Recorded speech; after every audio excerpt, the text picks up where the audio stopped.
Welcome to Second Take, the show that focuses on the issues behind the news. Economic Development Minister Ebrahim Patel caused something of a storm this week with the release of the New Growth Path. Engineering News editor Terence Creamer joins me to discuss the document and the fallout. Terence, welcome to Second Take. What exactly is the New Growth Path and what does it aim to achieve?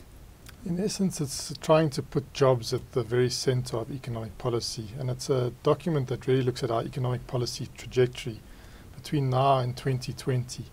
And the big picture aim is to create 5 million jobs over that period, which is about 2 million more than would have been the case if we had just followed the normal trajectory of our growth and job creation that we've sort of experienced over the last decade or so.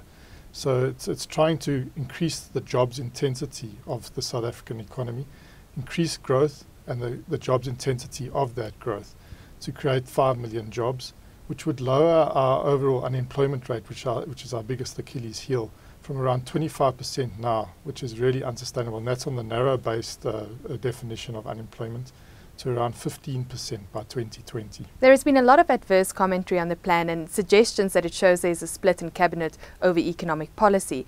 Do you agree with this assessment? Yes, I've been quite surprised by that, quite strident suggestion that there's a big shift to the left, that there's a lack of alignment within cabinet over this. But if you look at the document, I think a lot of people haven't actually read it. There's not, where it could be really highly contentious is on the macroeconomic policy front. And if you look at the document, it really, everything that was said in the medium-term budget policy statement by Finance Minister Pravin Gordhan is actually contained within the document. There's no big change on that front. It talks about fiscal constraint, monetary policy loosening. Now, if you want to talk about a socialist plan, fiscal constraint doesn't really feature in a socialist type agenda. So I don't think there's a major shift to the left on the macroeconomic policy. The other thing is the way they define developmental state. I mean, they talk about developmental state is one that will bring down the cost of doing business, or, reduce the cost for business. So I don't see major shifts. In fact, I see that there's more policy alignment between the key actors, and I think we'll talk about the Rob Davieses, the Trevor Manuels, the Pravin Gordhans, the Ebrahim Patel, than there has been, for some time. And what that alignment is around sort of building on the South African brand of macroeconomic prudence and not letting go of that brand and taking it to a new level of sort of focusing on a microeconomic policy path where there's serious constraints to growth and development.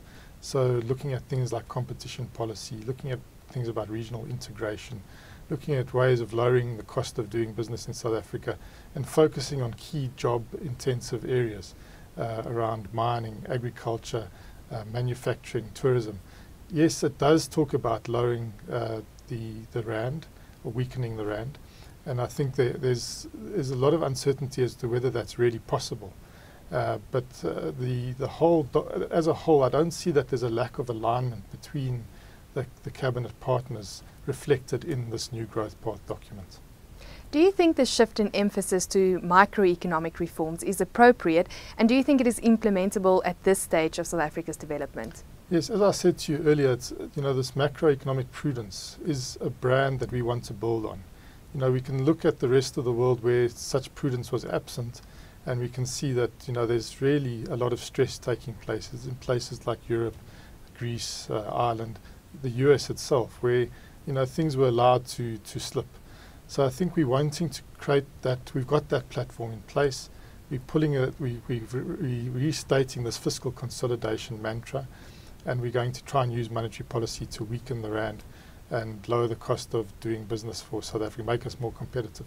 So I think the shift and the emphasis on microeconomic policy is appropriate, because I think that's where we haven't really gained enough traction over the last few years, over the last 2 decades. We've sort of got the sort of paper, the accounting side right, but we actually have to get some of the physical things right. And I think the emphasis on infrastructure in particular, I think, is important. We have an infrastructure backlog, not only in South Africa, but in the region as a whole.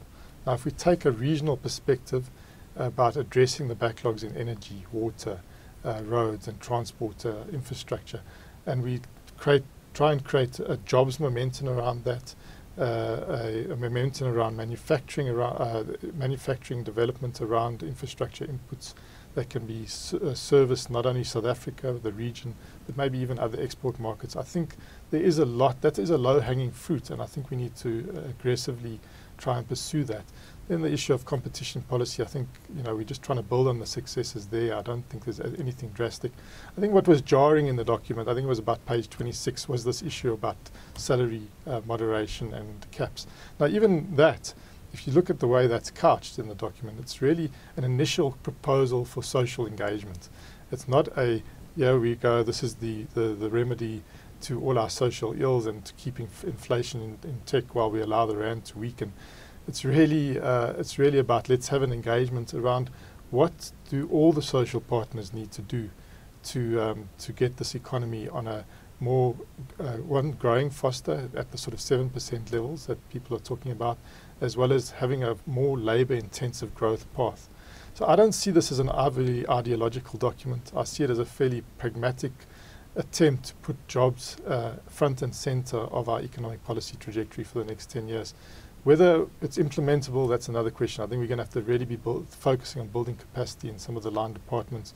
We really need to focus on our state-owned enterprises delivering. We need to get this manufacturing economy confidence back up. So I think implementation's another question, but I don't see it as ideological. I don't see it as divisive.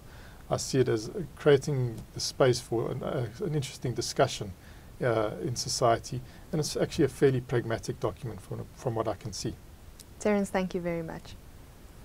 That is the Second Take show for this week. Thank you for watching, and join us again next time for more news analysis.